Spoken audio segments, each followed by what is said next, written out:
this segment, we're going to derive the equation for the escape velocity. Suppose we have a rocket and it is sitting on the ground. So I've drawn some trees here and the slash lines to represent ground. We want this rocket to launch. So we want to launch the rocket and put it out into space. We want to get this rocket to leave planet Earth.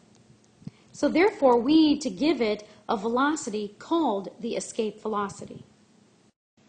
The escape velocity is the initial velocity an object needs to escape from the surface of a celestial body. In this case, the object is the rocket, and the celestial body is Earth. We want to get the rocket to leave planet Earth.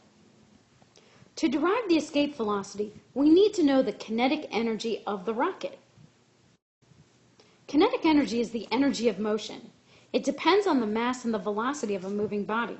In this case, the mass of the rocket and the speed or the velocity of the moving body.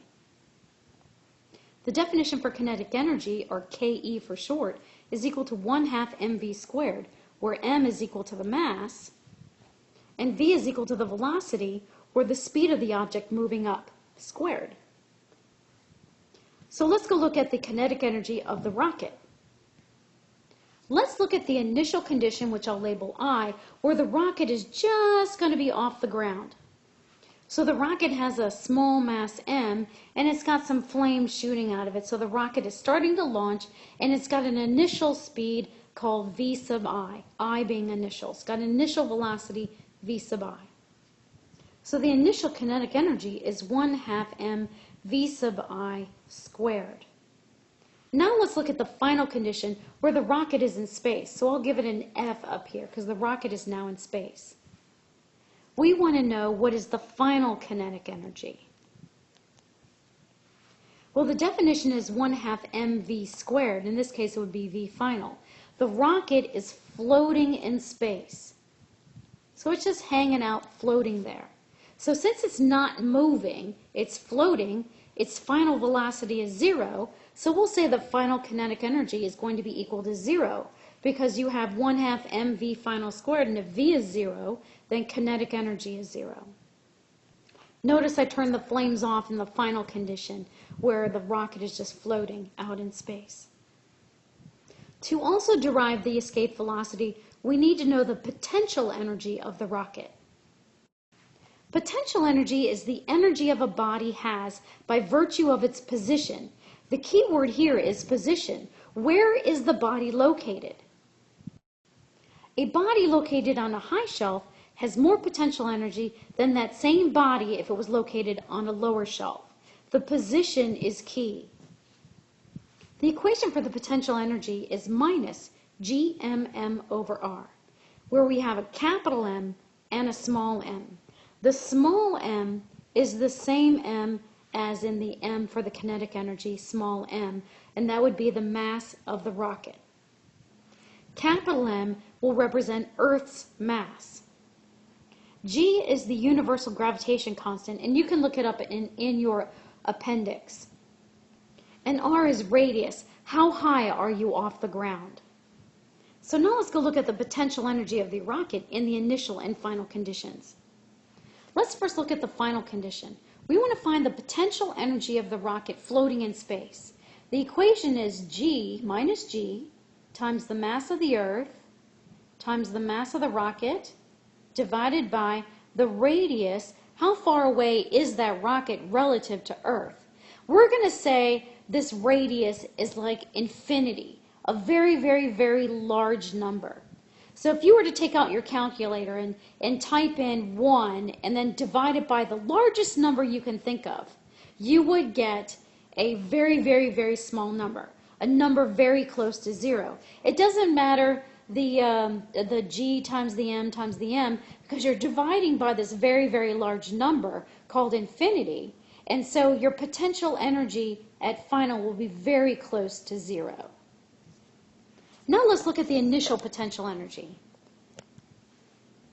Once again, the equation is minus G times the mass of the Earth times the mass of the rocket divided by R. So here the rocket is taken off, and we need to know how high above the ground is the rocket, and then we have to include the radius of the Earth. because we're taking the radius point from the center of the Earth to the location of the rocket. So as this rocket goes up, its R will change, but we'll just label it R now for general. Now, to understand the escape velocity, we need to understand the law of conservation of energy.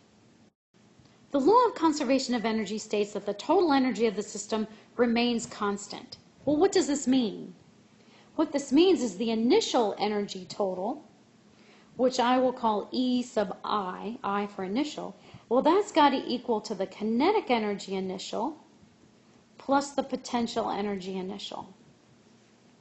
Similar for the final energy. The kinetic energy final plus the potential energy final equals the total final energy.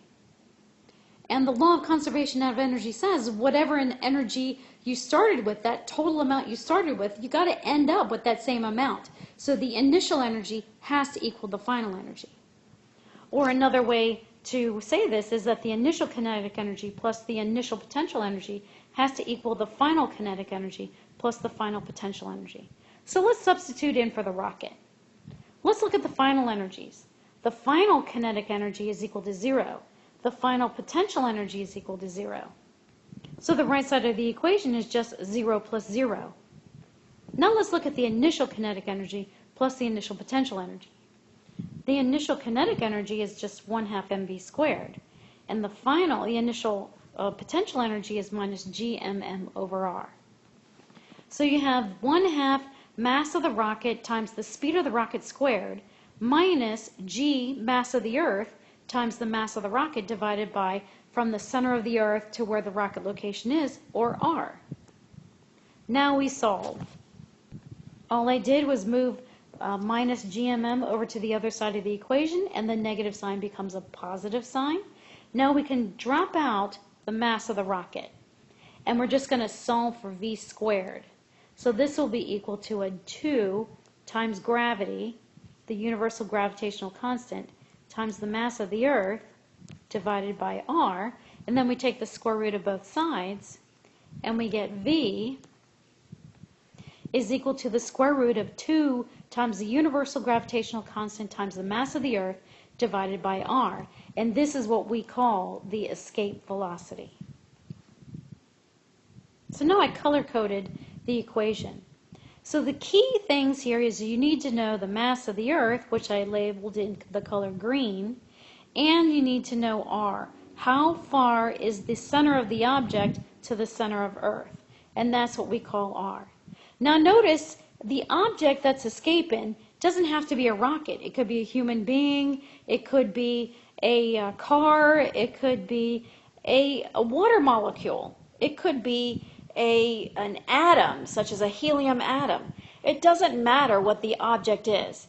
So we're looking at the escape velocity from the parent body, which the large body in this case is Earth. But let's say we want to find the escape velocity from Mars. Well, then the escape velocity equation would be the square root of 2g mass of Mars divided by r. Or let's say we want to find the escape velocity from the Sun. Well, the equation would be 2g, square root of 2g times the mass of the Sun divided by r. Let's do an example. Let's find the escape velocity from Earth. The equation is 2 square root of 2 times g times the mass of the Earth divided by r.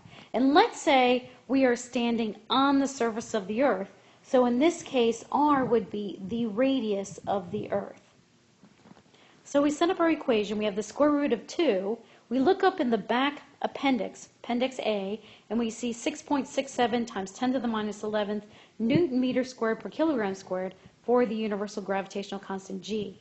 We also find in the tables the mass of the Earth is 5.97 times 10 to the 24th kilograms, and then we're going to divide by the radius of the Earth, which is 6.37 times 10 to the 6th meters. And we also look that value up in the back of the book, in the appendix. So we multiply this out. 2 times 6.67 times 5.97 divided by 6.37. So if you take 2 and you multiply 6.67, and then you multiply by 5.97, and then you divide it by 6.37, you're going to get a value of 12.5. But what do we do with these times 10 to the 11ths, times 10 to the 24ths, and times 10 to the 6th? Well, what we do is we put another parentheses here. We're going to put our same 10 to the minus 11th. Let's carry that one down. And then in the superscript, since this is a positive 24, we're going to add 24. And since this is in the denominator and we got a 6, we're going to subtract 6. So what we will end up with is 12.5 times 10 to the 7th, which is the same thing as the square root is 1.25 times 10 to the 8th. Now you get a value of 11180, or 11,180. But let's count significant digits. So what I see here is I see 3 significant digits. So if we need 3 significant digits here, we need to round the 80 up. So the answer is going to be 11200. And the units are meters per second. So for an object to leave Earth, you need to leave with a speed of 11,200 meters per second. That means for every second that passes, you need to travel upward 11,200 meters. That's a lot of speed that you need to escape planet Earth. 11,200 meters per second is the equivalent of 25,100 miles per hour. Wow, we are stuck on planet Earth. We would need a very powerful rocket to leave planet Earth.